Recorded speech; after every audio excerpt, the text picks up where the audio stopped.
Hey, Janice. Nice to be here. Really nice to be here this morning. Thank you so much for everybody who's come to me through the week. Anyway, we got, we've got more kids coming. Perfect, brilliant. Go on ahead, you're just in good time. Now, hands up if you think you're smart. Are you clever? Are you smart? Put your hand up. Come on. Yeah. Everybody's thinks smart. I can ask who's the smartest, but okay. So, tell me this. Tina, do you know the first letter in your name? Do you know what it is? K. Well done. And you know what?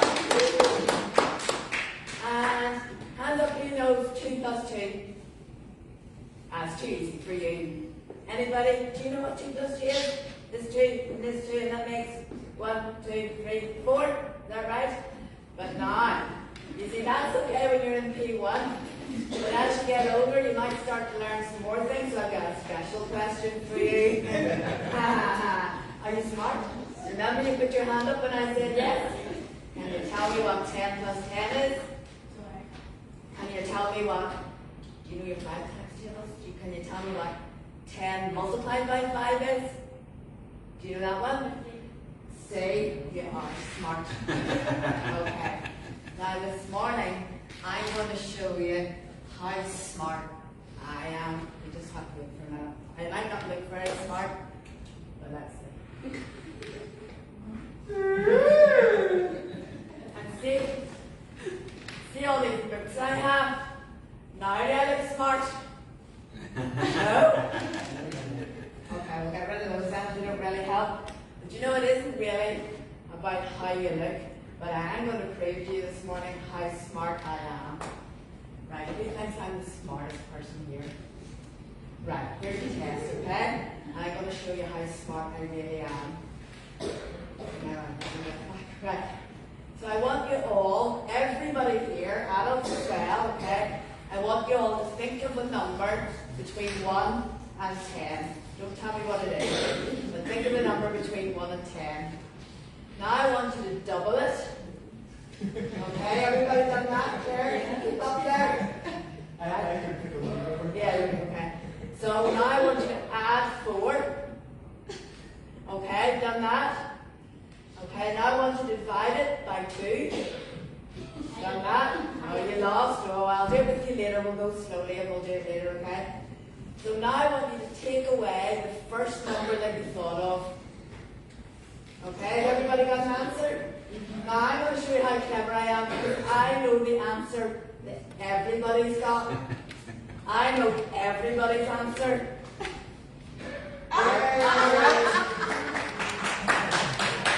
See how smart I am? Well, I think we might have made a mistake somewhere, but I know. And if it wasn't 2, you're all wrong because I'm the smartest. I know what should have been 2. I'll tell you later how it works. Okay. So anyway, some people think that being clever, being smart is the same as being wise. But that's not true. You see, being wise is about making good decisions, making right choices. That's what being wise is. Let me show you what I mean.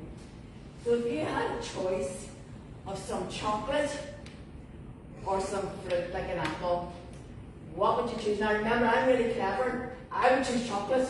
Amen. Yeah, I'm not alone. You would choose an apple, okay? Okay. So what about the next one? What about choosing to do your homework or watch some TV? Homework? Oh, see? But now I want you to be honest as well. Okay? See, Mom and Dad has got a different story here. Okay, let's have a look at the next one. What about doing what your parents tell you, obeying, or maybe disobeying and not doing what you're told? Oh, you see? Well, you see, the look in your face is a bit different to your mom and dad. Well, anyway, I will leave that up to you.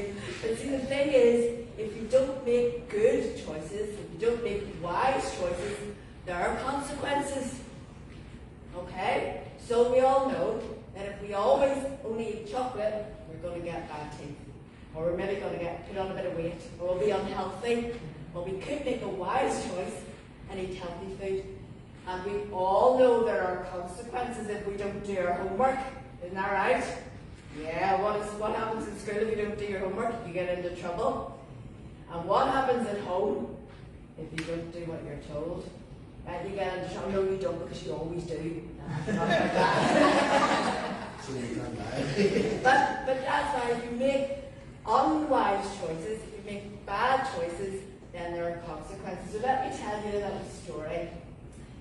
Now, when Claire went to big school, Claire doesn't know I'm going to tell this story. Okay. But when Claire went to big school, like some of you here, not be too long to be going to big school, and I went out and bought her a lovely new uniform. And part of the uniform was a lovely raincoat. Brilliant. She had everything she needed. Now, what do you think happened? Started to rain. Did Claire wear her coat? Did she make the right choice? You see, here's the problem. When Claire went to big school, she discovered that it wasn't cool to wear a coat. Nobody else wore a coat. It just wasn't the thing to do. You don't wear a coat. And that's fine. I dropped her down to the bus stop, maybe on a lovely sunny day in September, and all was good. But on a day like this in November, when she went, did she wear her coat? No. Was that a wise choice? No. No, because there's consequences. What happened? She gets soaked. Did she learn? No. It took her a long time. It took her a long time to learn.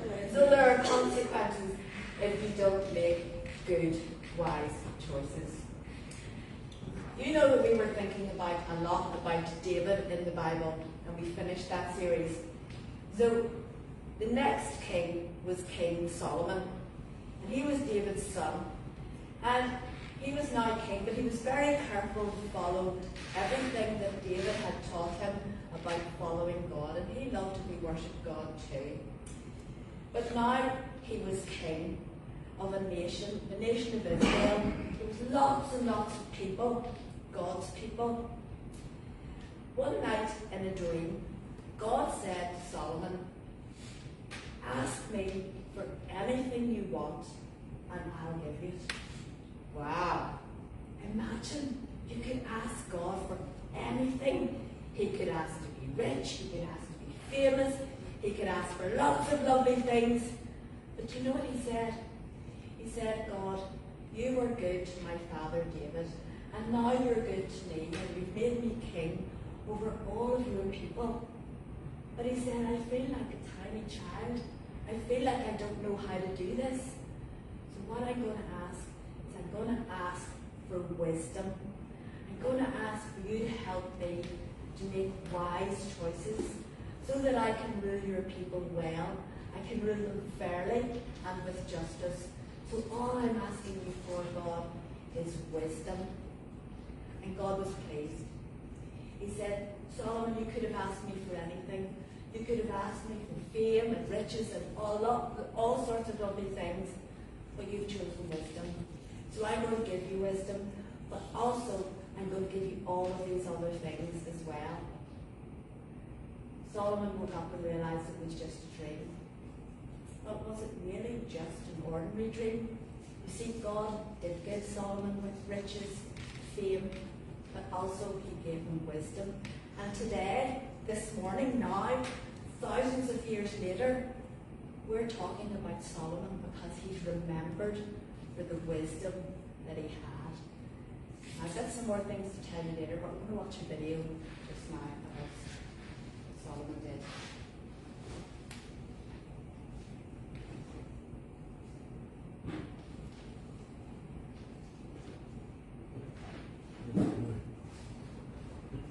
Books of the Bible, Proverbs.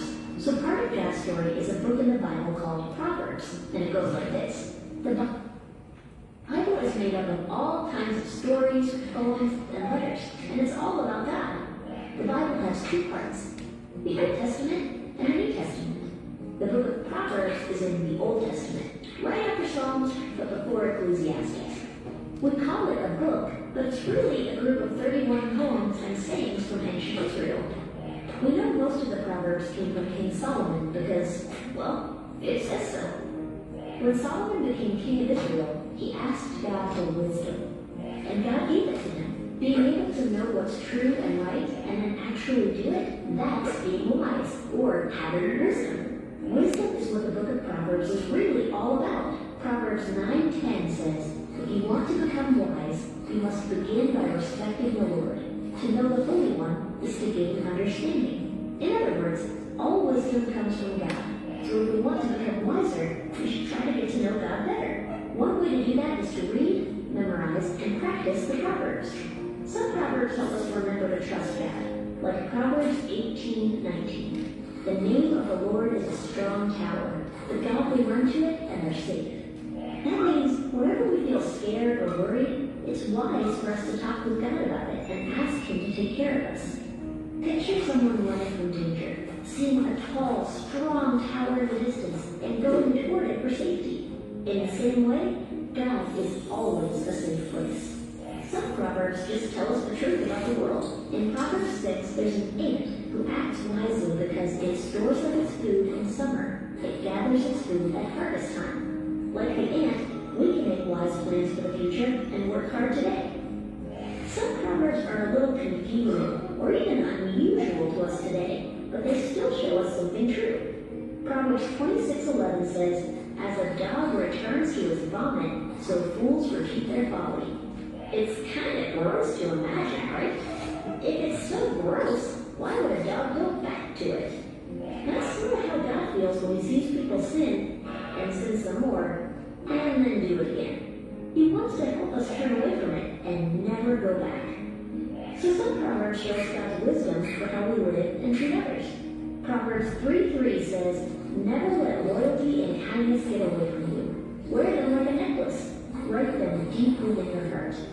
A kind person's good actions shine outward to others like a beautiful necklace. But even more importantly, their goodness comes from deep inside their heart. It's like what Proverbs 7 says, guard my teachings as you would guard your own eyes. Tie them on your fingers. Write them on the tablet of your heart. See, the point of reading Proverbs isn't just to fill our minds with knowledge about God. The Proverbs help us learn God's wisdom with all our heart, body, and soul. In other words, to trust that He knows what's best for us and live the way He wants us to. Maybe that's why the most famous proverb is Proverbs 3:5-6. Trust in the Lord with all your heart and lean not on your own understanding. In all your ways acknowledge Him, and He shall direct your path. Basically, we can trust God with anything in our lives, even when we don't understand. For thousands of years, people have memorized that verse and made songs out of it. And God likes it when we talk about trusting Him. But He loves it when we actually trust Him. And that's a little about the book of the Bible called Proverbs. So in case you missed it, here's the quick version. The Proverbs are poems and short sayings. They're in the Old Testament. Most were written by King Solomon. Wisdom is about respecting God. God is like a strong tower. Wise people are like hard-working ants. Fools are like dogs eating their own puke. God cares about our hearts. The Proverbs help us to trust God. And that's a part of God's story. So, wisdom. We all need wisdom. We go to school to learn and become clever, maybe. But we can be clever without being wise. We can maybe not learn very well in school. We're all different, but we can still be wise. Three things I want you to remember about wisdom today. The first one is we all need wisdom because we need to make good choices in our lives. Where does wisdom come from? It comes from God. So we need to ask God for wisdom. So we need wisdom, we ask God for wisdom. And there's no point having wisdom unless we use it. So we need wisdom, we ask for wisdom, and then we have to use our wisdom. Claire knew she should have worn a coat, but she decided not to walk. That wasn't nice. Now, this is the last proverb that I want to tell you. And I'm going to read this as it says in the International Children's Bible, Proverbs 2, verse 6. Only the Lord gives wisdom. Knowledge and understanding comes from him. Now I'm going to sing. I'm going to sing a song that we haven't done in kids' church yet.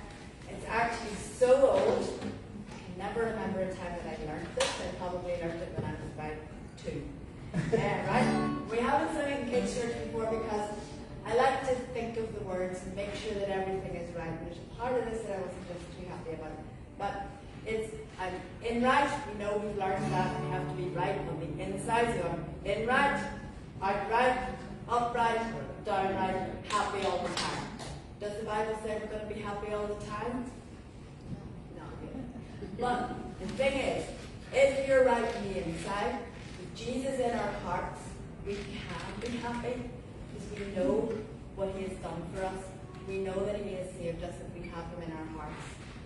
So even in those difficult times, when things are not so good, when you don't really feel happy, if we can praise God and thank him for what he has done, we can actually start to feel happy again. You can choose to be happy if you're wise. So, I'm in right, outright, upright, downright, happy all the time. Do that again. There's Jesus Christ come in, washed away my sin. I'm in right, outright, upright, downright, happy all the time. You ready? Got the actions there, Kina? Yeah? Right, let's go. I'm right, upright, upright, downright, happy all the time. I'm right, upright, upright, downright, happy all the time. Dear Jesus, I came in and threw away my sin. I'm right, upright, upright, downright, happy all the time. I'm right, upright, upright, downright, happy all the time. I'm right, upright, upright, downright, happy all the time. Dear Jesus, I came in and threw away my sin. I'm right, upright, upright, downright, happy all the time. I'm right, happy all the time. I'm right, upright, upright, downright, happy all the time. Dear Jesus, I came in and threw away my sin. I'm right, upright, upright, downright, happy all the time.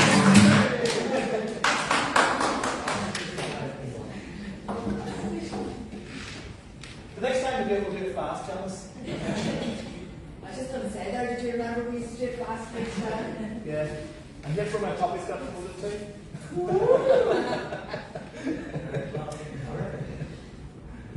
I was going to say Claire, come on up, but Claire's voiceless today.